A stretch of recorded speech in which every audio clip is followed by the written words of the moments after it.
As we look to the word for the subject of grace, we can certainly see it in the life of the Apostle Paul. Good morning. This is Pastor Ernie Lewis of the Blue Point Church in Sisseton, Illinois, with your thoughts from God's Word for Thursday.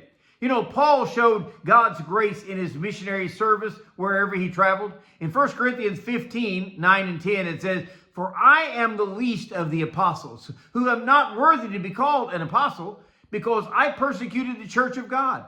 But by the grace of God, I am what I am, and his grace toward me was not in vain, but I labored more abundantly than they all. Yet not I, but the grace of God which was with me." You know, although Paul felt like he was an apostle, yet called out of due time, he says in one place, not during the life and the ministry of Jesus Christ while he was here on the earth. But Paul's testimony in this passage was he wasn't really worthy to be called an apostle. He said, "But by the grace of God, I am what I am." You know, so many folks in our day want to boast of their accomplishments in life. They may even call themselves a self-made man. You know, I pulled myself up by my own bootstraps. I was determined to become something, and I finally made it.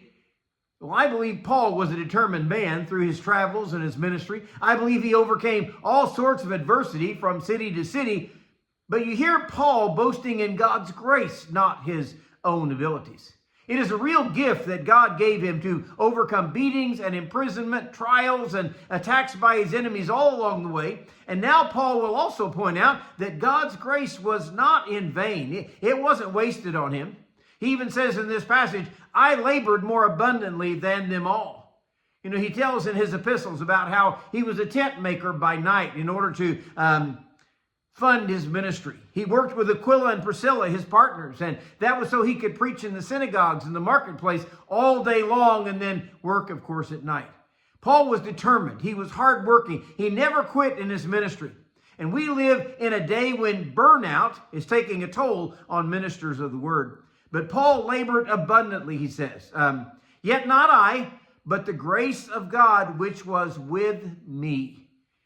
You know, the real secret to Paul's success in the ministry was his humility. The real success to his many converts, the churches built, the miles traveled, was the grace of God that was working within him. This enduring, overcoming grace, or this gift of the Lord, propelled him on. So when we consider our accomplishments or maybe our accolades in this life, let's not forget to give the credit where credit is due. It all comes from God's grace.